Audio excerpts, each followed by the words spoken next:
Let me begin the third lecture on second chapter of functional analysis, and the name of the chapter is normed spaces. In this lecture we will discuss 5 different examples of normed vector spaces. We have already studied that what are normed vector spaces and what is the norm defined on such vector spaces. The first example is the LP space. We have already studied this space in the first chapter. Let me recall you that. How do the elements of this space look alike? Suppose that X belongs to LP, then X is a sequence of complex numbers which may be bounded or unbounded. And suppose that it is given by the sequence Xij, where J varies from 1, 2, 3 and up to so on to infinity, and the series J varying from 1 to infinity, the series of absolute value of Xij power P is a convergent series where P is greater than or equal to 1. If this condition holds, then the sequence X belongs to the space LP. Okay? The vector space LP is a normed space with the norm given by the norm of X is equal to the summation J equal to 1 to infinity absolute value of Xij power P and whole raised to the power 1 divided with P. Okay? So the next task is to prove that the norm defined by this equation satisfies all 3 axioms of norm. The first axiom is, as we know, it is strict positivity, in which we have to prove that the norm of X is greater than or equal to 0 and the norm of X is equal to 0 if and only if X is itself a null vector. Okay? This can easily be checked by noting that Xij power P, Xij absolute value is always non-negative. We know that the absolute value of any number is a non-negative number, therefore the number written here is a non-negative one. And when we raise the power of this number to the power P, then it is again a non-negative number where P is greater than or equal to 1.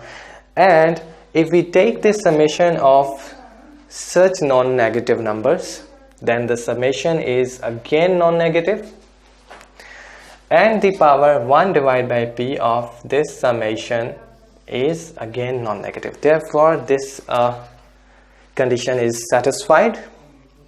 For the second condition, suppose that norm of X is equal to 0. Okay? So suppose norm of X is equal to 0, then this quantity is 0. Before writing this, you have to write that suppose norm of X is equal to 0. Okay, this means that this quantity is 0, and by taking the power P on both sides, you have the summation J equal to 1 to infinity Xij power P is equal to 0. Note that this is the summation of non-negative numbers, this one. And the summation of non-negative numbers is 0 if and only if each individual number is 0. Okay, so this is 0 if and only if Xij power P is equal to 0 for all J equal to 1, 2, 3 and up to so on to infinity. Okay, it was easy to understand, and since it is 0, therefore it means that absolute value of Xij is 0 Here we have just taken the power 1 by p on both sides. And we know that the absolute value of any number is 0 if and only if the number itself is 0. Okay. J varies from 1, 2 and up to infinity. You will have to mention it here. J varies from 1, 2 and up to so on. And you will also have to mention it here. J varies from 1, 2 and up to so on to infinity. Okay, we had just proved that the norm of x is equal to 0 if and only if every xi j is equal to 0. And we know that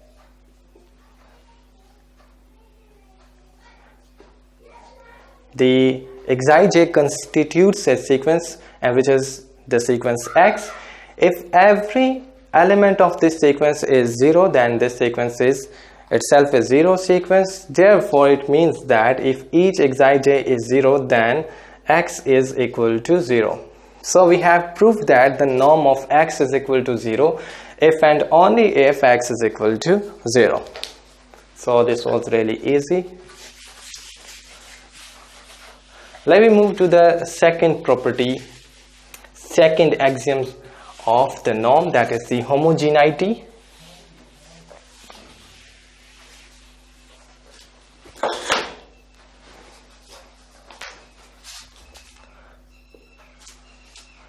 Suppose that alpha is a number that is taken from the field of the vector space LP. Suppose alpha is a scalar.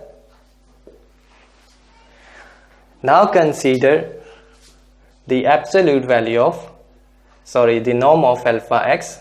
We have to prove that the norm of alpha x is equal to the absolute value of alpha multiplied with the norm of x. Okay, this is equal to summation j equal to 1 to infinity absolute value of alpha xij, and whole power is 1 divided by p, and this can be written as absolute value of alpha power p multiplied with absolute value of xij power p, and whole raised to the power 1 divided with p. Since j is not appearing here, therefore it can be taken out of the summation, and this is j equal to 1 to infinity xij power p and absolute value of alpha power p and whole raised to the power 1 divided by p. Distribute this power to in the product, this one. We have absolute value of p whole power 1 divided with p, and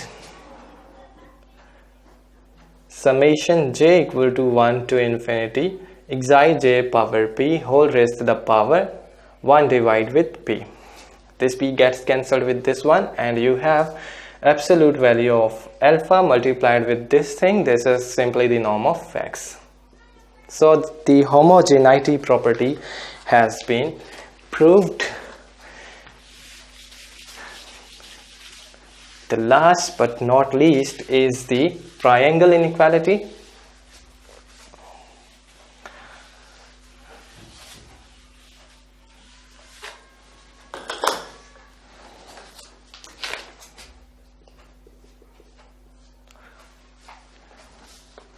Suppose that x and y belong to the space LP, where y is equal to the sequence eta j, which has the same properties.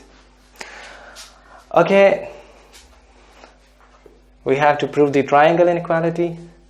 The norm of x plus y is equal to summation of j equal to 1 to infinity absolute value of xi j plus y is given by eta j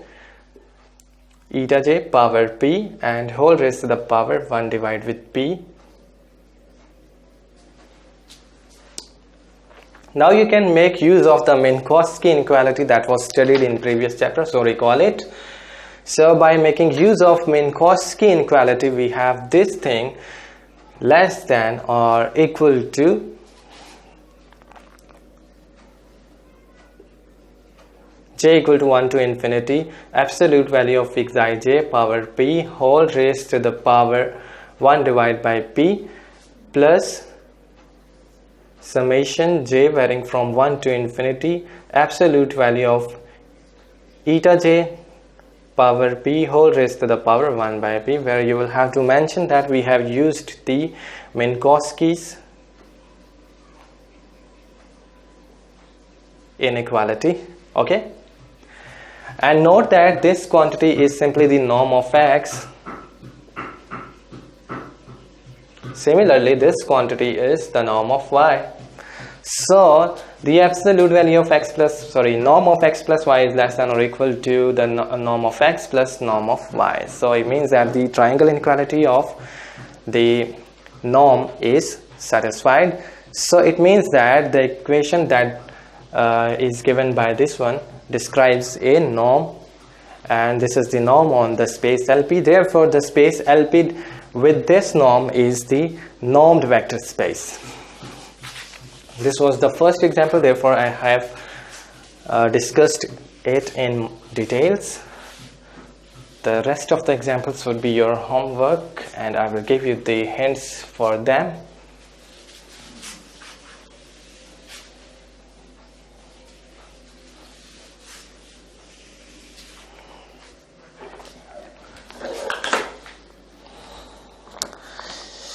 The second example is the L-infinity space.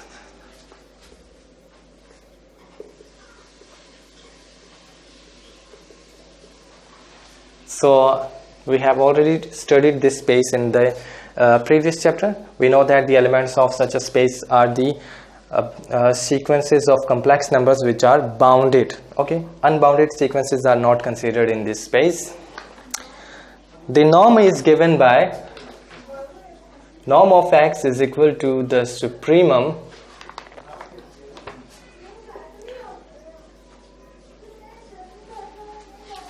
okay, j varies from 1 to 3 and up to so on to infinity. The first two axioms of norm are easily verified. They are not very difficult. So this is left as an exercise for you, especially if you know that how to prove that this is a metric space. Then you can easily prove the all of the axioms of the norm here, because they are similar. I will just prove the triangle inequality. Okay, the absolute value of x plus y is equal to the supremum j this was norm, not the absolute value. Absolute value xij plus eta j, okay, where y is equal to the sequence eta j. And note that this is the absolute value of two numbers, and it is always less than or equal to, we know that the absolute value of a plus b is less than or equal to the absolute value of a plus absolute value of b. So by using this, we have this thing less than or equal to the supremum of absolute value of xij plus the absolute value of eta j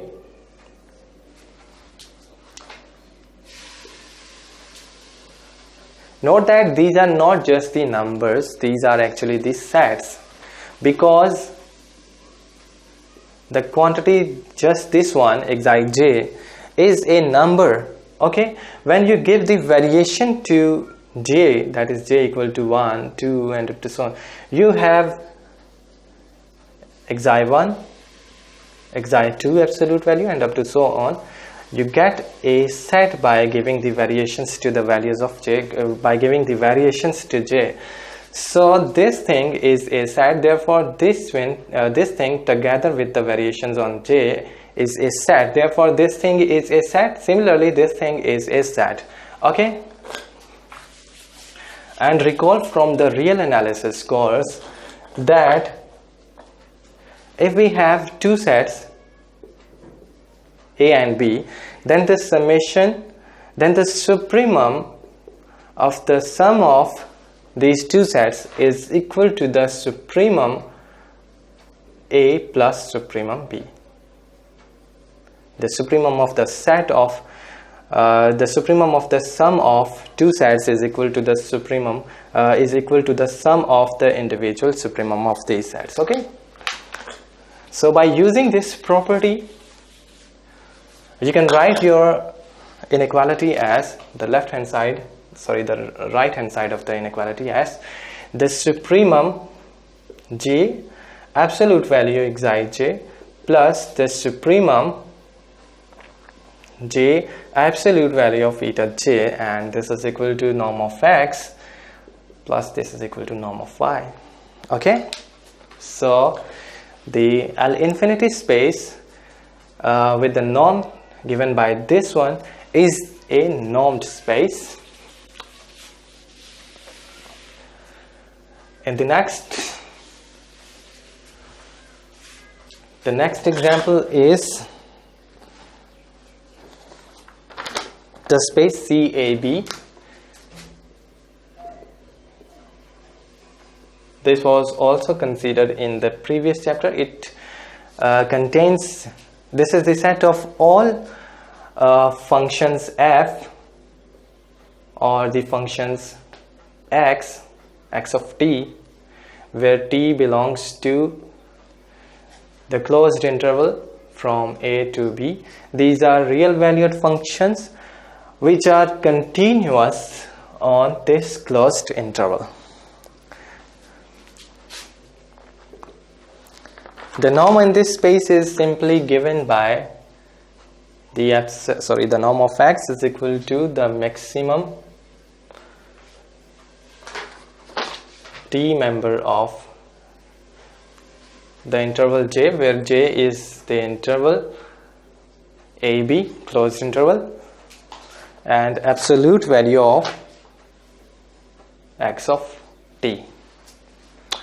Okay, you can also satisfy all of the properties of norm here. Just note that in proving the triangle inequality, you have to make use of the same property as we have used in the supremum. Note that the maximum and the supremum enjoy the same property, even though they are different things. Therefore, the maximum of x of t plus y of t is less than or equal to the maximum of t member of capital J absolute value of x of t plus maximum of t member of capital J absolute value of y of t. Okay, you can distribute this maximum after making use of triangle inequality of real numbers, that is a plus b absolute value is less than or equal to absolute value of a plus absolute value of b. Okay, after making use of this inequality here, you can distribute this maximum over this summation. Okay, as we already did with the supremum. The next space is the space CB capital X. This is a generalization of the space CAB, and it is the collection of all functions f from capital X into the real line capital R, where X is a topological space, for example a metric space. Okay, and here f is continuous and bounded on the space capital X. It simply means that the image of the space capital X under the function f is bounded. Okay, we can define a norm on this space by the norm of the element is the function f, and the norm is called the Supremum Norm,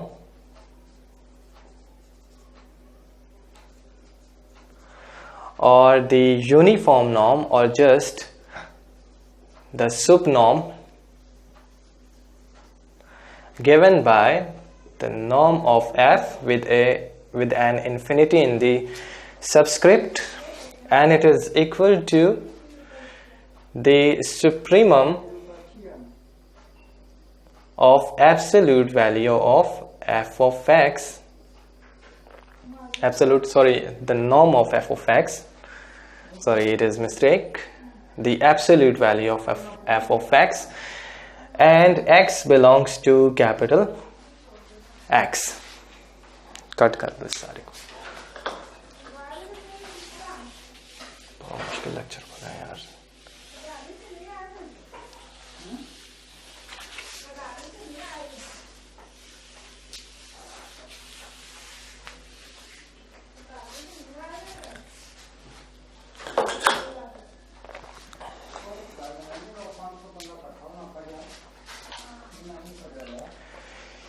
The next example is the space CB capital X, which is similar to the space CAB, and this space is simply the collection of all functions f. This is a set of all functions f defined on the space capital X, where X is a topological space. For example, a metric space into the real line capital R, where the functions f, the function f is continuous on X and bounded on X. By boundedness, we simply mean that the set f of capital X, which is the image of set capital X under the function f, this set is bounded. So this is what we mean from the boundedness of the function f. Okay, we can define a norm on this space, and the norm on such a space is given by the norm of the element f, the norm of f with an infinity in the subscript, this one, and such a norm is called the supremum norm, or the uniform norm, or some of the author also call it the sup norm. And the supremum norm is given by the supremum of absolute value of f of x, where x belongs to capital X. We're taking the supremum over each element in the space capital X. This is similar to the previous one, just there is a difference, which is the use of supremum instead of maximum.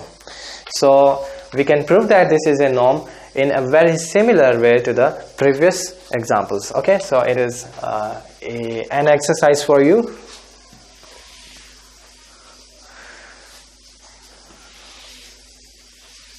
Note that now I am using just a little bit of topology. If X is a Hausdorff space,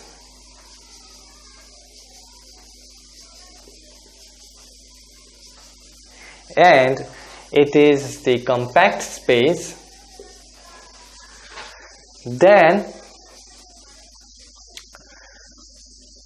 CBX is equal to Cx, where Cx is the same space, just we do not write the condition of boundedness. If f is just continuous, then the space CBX is the space Cx.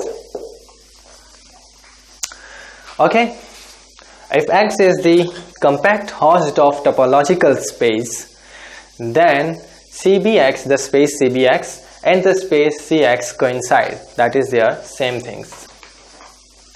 How you can prove it? It just needs a little bit of topology, the theorems that are studied in the compact topological space, okay, which is a chapter in the in a fundamental course of topology. So the first theorem that we will use is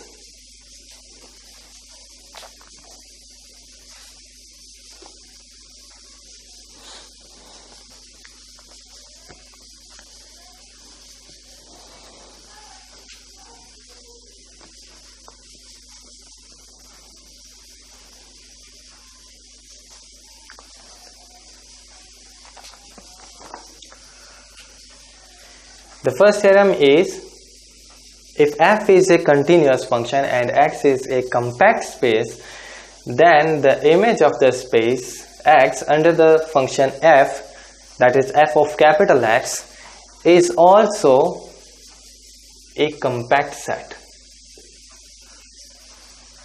Okay, and it is compact in the second space. Okay, so it means that by the use of this theorem, which is written in the reference in the bottom of the screen as a reference for you, note that f of x is compact in the second space capital R. And since this is the real line, and we know that the real line capital R is a metric space with the usual metric on the real line capital R, that is defined by the absolute value function.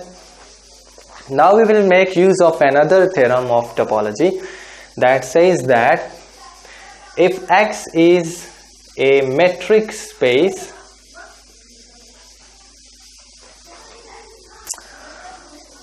then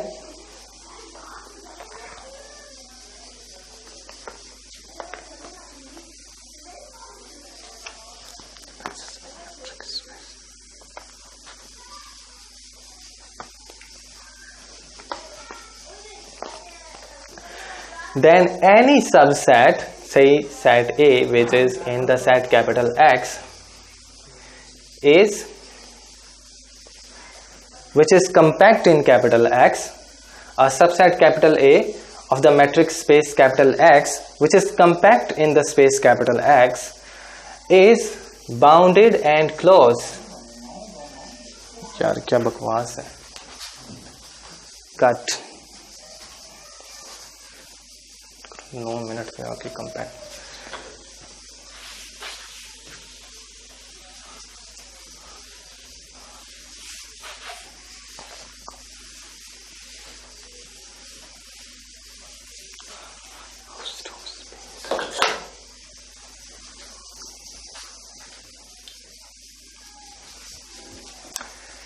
The fourth example is similar to the example number 3, and this is the space CB capital X,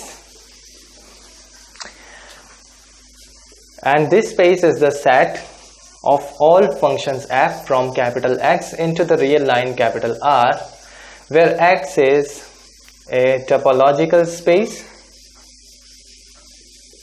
such as a metric space, and f is a continuous function and bounded function on X. F is continuous and bounded on capital X. Okay, such a space is such a set. The set of such functions is denoted with the space CB capital X. Okay, we can define a norm on this space, and the norm is given by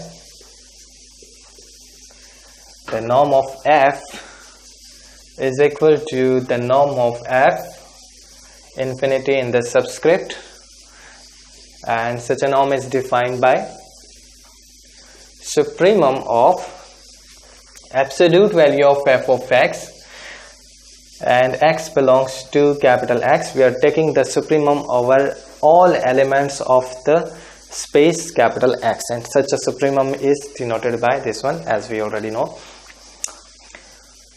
and such a norm is called the supremum norm. It is also called the uniform norm, and some of the authors also call it the sup norm. Okay? Since it is very similar to this one, just there is a difference of supremum appearing here instead of the maximum. Therefore, it can be proved a norm in a very similar fashion as that in the example number 2 and example number 3. Okay, so it is left as an exercise for you, but there is an important point here, and it is, now we will make use of the concepts, some of the concepts from the topology. If X is the Hausdorff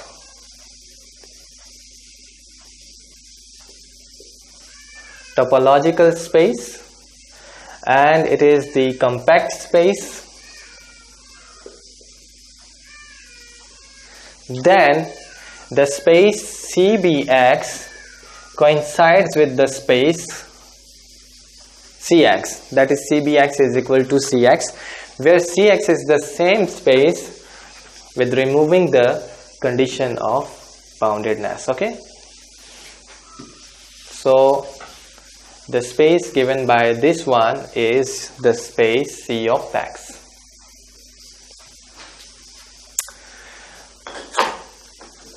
Now I will make the use of concepts of topology to explain that when X is a Hausdorff topological space and X is the compact topological space, then CBX is CX.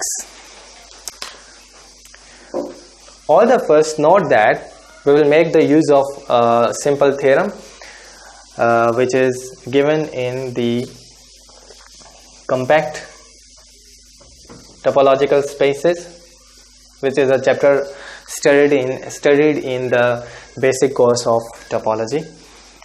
The theorem says that if X is a compact space, compact means that every open cover of capital X contains a finite subcover.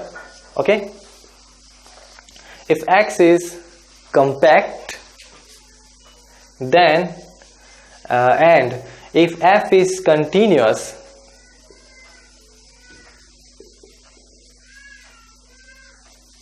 so under these two conditions, the image of the space whole space capital X under the function f is also compact. F is continuous function from capital X into capital Y, and f of X is compact in the space capital Y. So by using that theorem, if we suppose that X is a compact space, then f of X is also compact. Okay, and note that the second space is the real line, so it means that f of X is compact in capital R and f of X is contained in the set capital R, the real line. It may be the improper subset, as it is clear. So this was the first point. The second point is that if X is, I am making use of another theorem, if X is a metric space,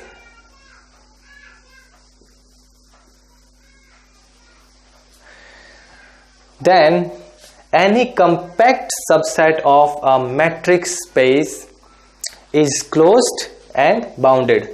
Okay, and since f of X is compact by our previous theorem and it is compact in the metric space capital R, we know that R is a metric space with a usual metric on the real line which is defined by the absolute value function. Since f of X is the compact subset of a metric space, therefore f of X is closed and bounded. So it means that our function f is bounded. Therefore, under the condition that X is a Hausdorff compact topological space, CX coincides with CBX or CBX coincides with CX. Okay, these are similar things. So I hope that you have understood this concept. This was an important and advanced concept. The next example is our final example, but this is not the least one.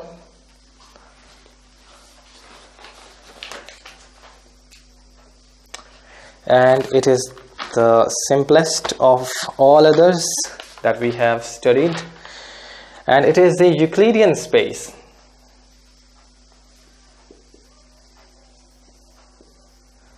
RD.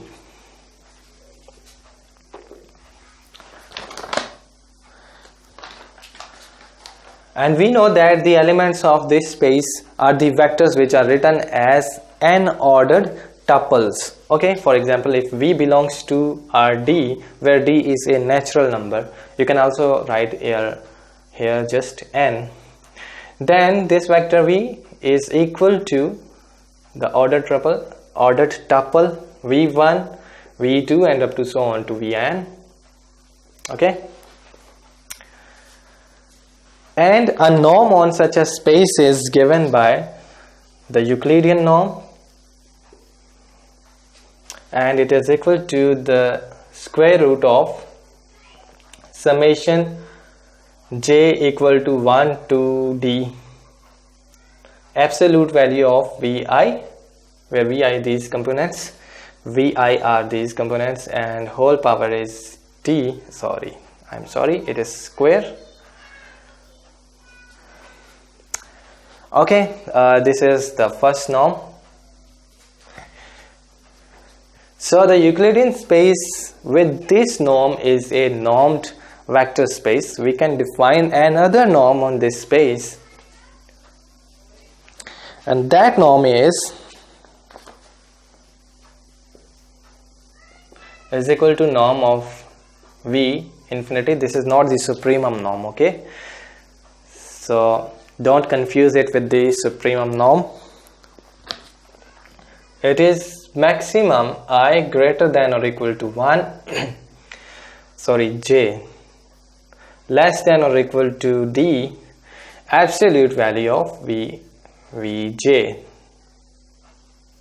Here it was also j. Okay, j varies from 1 to it is already written that j varies from 1 to d. Yet another norm can be defined on this one. I think this is the taxi cab norm, and it is given by norm of V is equal to I equal to 1 to d j absolute value of Vj. Okay, this is your homework exercise to prove that these norms satisfy all the properties of the norm, that is the axioms of norm. But we can draw a important fact from this example number 5, that is we can define many norms on a vector space. That is, the norm on a vector space is not a unique norm. Is that clear to you? So this sums up our today's lecture. I hope that you have learned and enjoyed this lecture. So please keep sharing our lectures. Thanks for watching.